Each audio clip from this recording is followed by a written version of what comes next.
I've got some questions and answers again, and James is asking, how do I develop the skill of fitting a joint? And I know this frustrates a lot of people.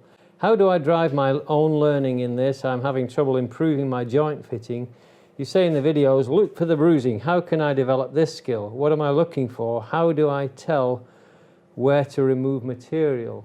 Thanks. Okay, well, let's take a look at a joint I did this last weekend when I was demonstrating in Oxford. I made a joint here.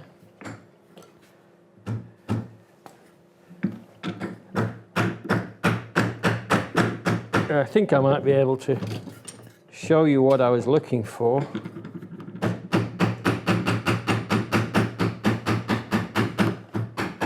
So this is my mortise and tenon joint, and actually it actually slides together quite nicely. But once all the hairs inside, the friction start to grab, it can be quite difficult to take apart. Let's have a look on the surface here. And if I rotate this a little bit here, I can see shine here and I can see shine along this bottom edge. And that's what I'm looking for when I'm working with the wood. I'm looking for shine on the surface.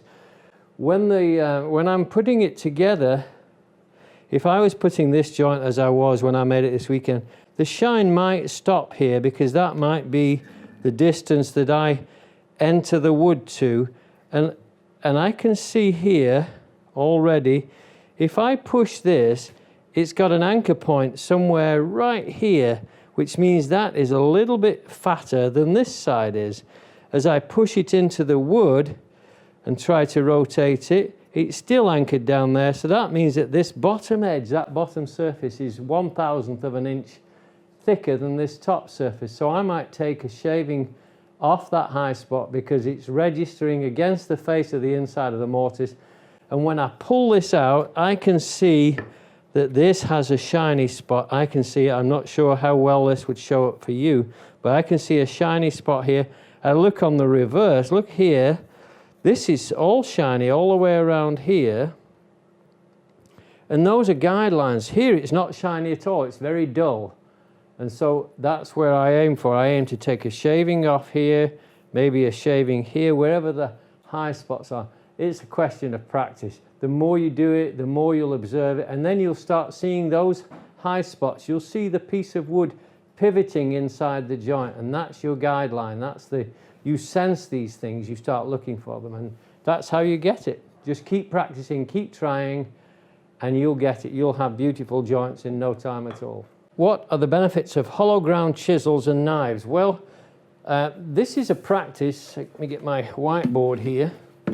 This is a practice that has been done for a long time, and it comes from the grinding wheel. So if you try to imagine a grinding wheel like this, and you put a knife blade on here like this, and you've got another one on this side like this, exaggerated of course, can you see how this, if I strip this wheel away, the grinding wheel away, and this is a common way for grinding knife edges and actually for grinding chisel edges, what you really end up with is the same size of the diameter on the edge of this knife, or if it was a plain iron, it would look like this.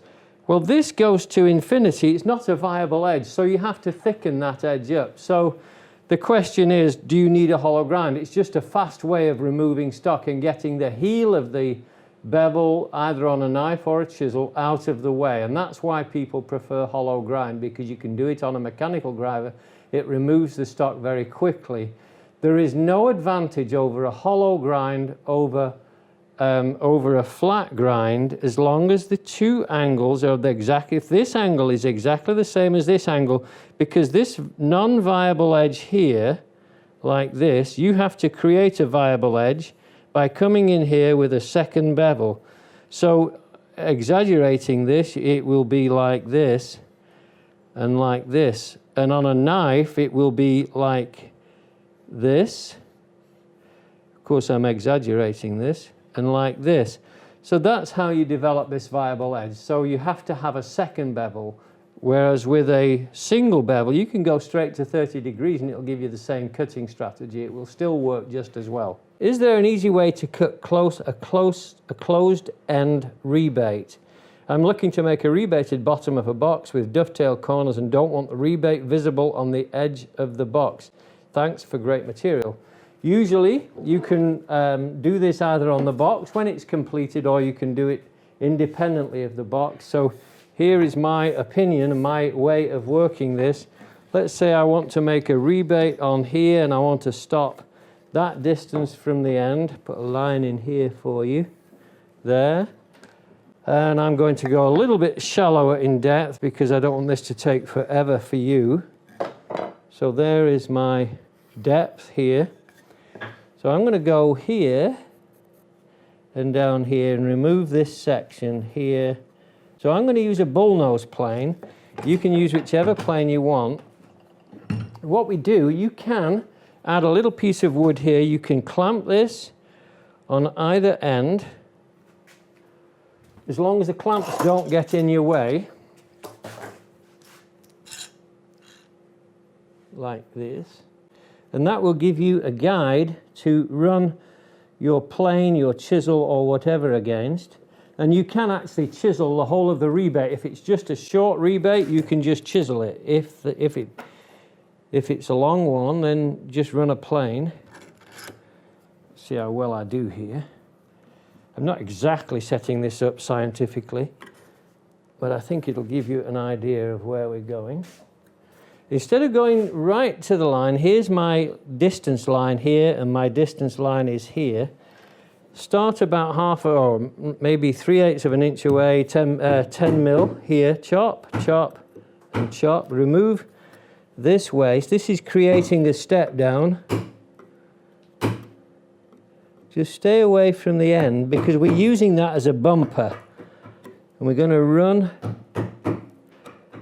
so we can go all the way along here this way if we want to. And this works fine. And you can get it surprisingly accurate, like this. And then take a bullnose plane like I have here, and you just run this into the bump it into that end like this, and start dropping your hand. So now we've got a sloped cut going down from here, and now we just rely on this straight edge here. Oops.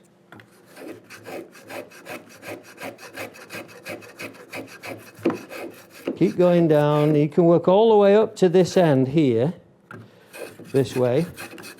So taking down that midsection as well.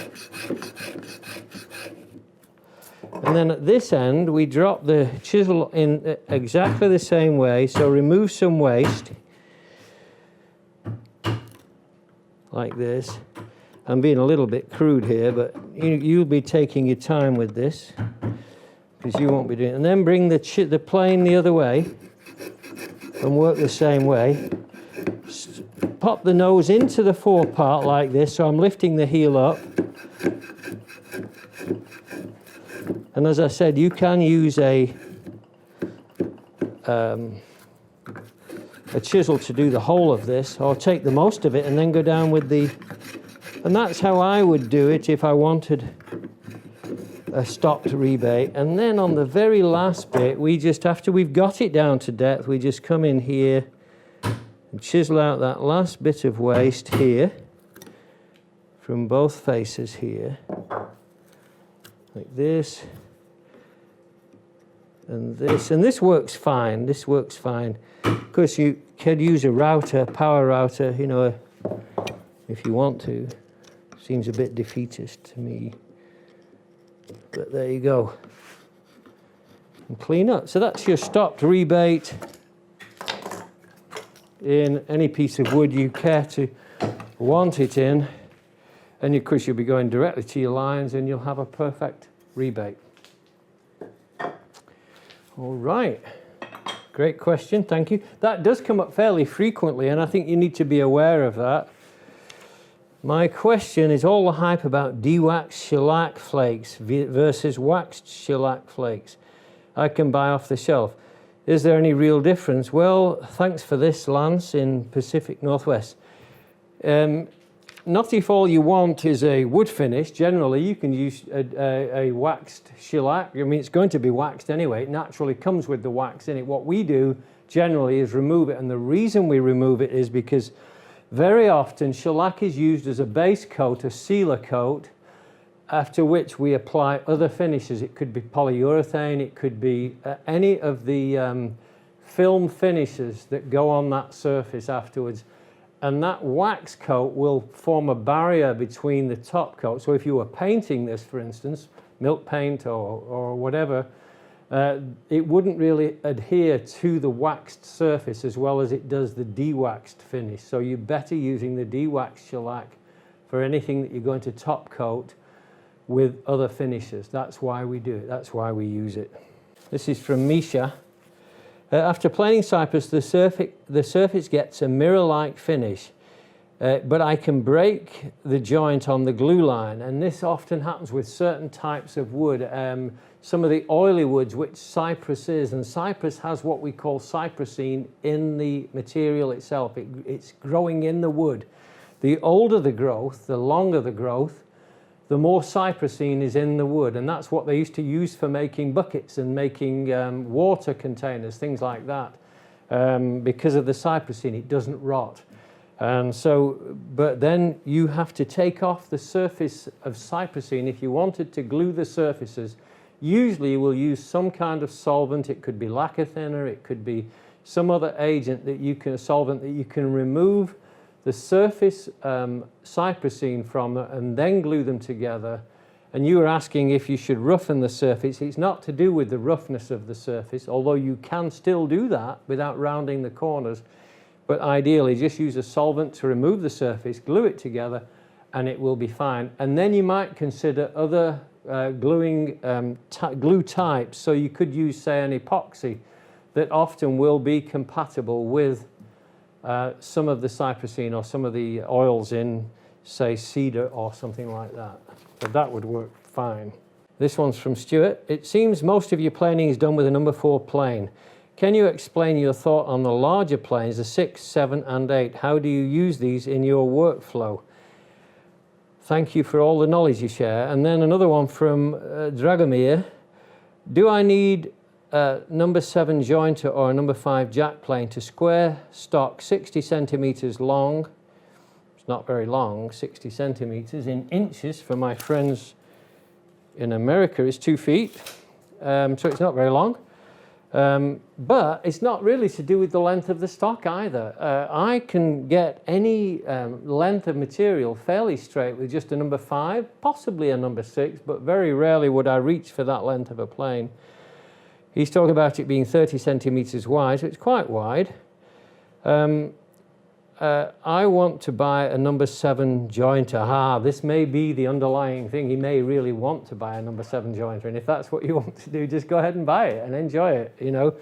But he said, I'm thinking, because I have never seen you use one, to buy a number 5. Yes, get a number 5 over a number 7 any day. A number 5 will always be workable for you. You'll use it maybe every day you're woodworking, you'll use it several times throughout the day. They're a great plane, and they will get everything you want straight, and certainly on that length of material, for sure.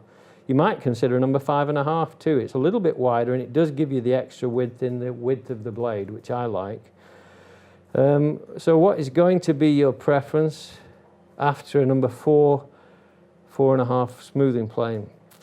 I just think a jack plane is always going to work for you, and I don't know whether I ever reach for a 6, 7, or 8 really anymore, because they don't stay flat. Very rarely are they flat, so, or straight.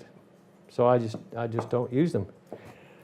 Okay, hope that answers your question.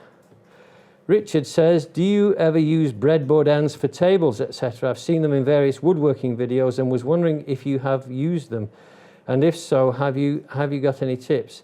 Well, I have, and I do, and I would. I like using breadboard ends. I like the way they look. The only issue is when you get to wider tabletops that may be 3 feet wide, 40 inches wide, that's when you get the problem, because on something 40 inches wide in high humidity, the table can actually expand maybe 1/4 of an inch. So when do you determine the length of the breadboard end? So what we usually do is make a feature of the breadboard end, and stop it before it goes all the way through. And that way we can round the end, we can create a feature at the end that will help disguise the expansion and contraction of the table. Also, what you have to do is you have to have expansion points inside, because the only way you can't glue a breadboard end on that width of a table, because something's got to give and it will not hold long term. So you have to put a longer stub tenon on to create the joint between the breadboard end, and then you have to put a dowel through of some kind, and you have to elongate holes that will allow for expansion and contraction of the joint. It's very clever. I like the way they look. I like the way they keep the tables flat. There's all kinds of good reasons for having them. So I wouldn't not use them. I think they're a great way to constrain a table, and I think they're a great feature to look at too. Hi, this is from Andy. I have recently made some raised panel doors by hand. I was wondering, how do you develop techniques to include a moulding on the rails and stiles? My answer is that using moulding planes has worked for about 3 centuries. It goes back a long way to the early 1700s, probably before that, because that's where the planes date back to. The recorded history of the plane goes back from the 1700s, so we can track it down in Britain. We can track it right down to the maker, the house they lived in, the street they lived in, the city they lived in. It's great. If you ever get Bill Goodman's book on that, that will help you to understand moulding planes. The rail to stile section can be done in a couple of ways. So if you run your mould, whether you do use a power router or whether you use a moulding plane, what typically there were 2 ways. One, you coped one over the other, which meant that you created a reverse of the mould where the joint passed over the top of the other.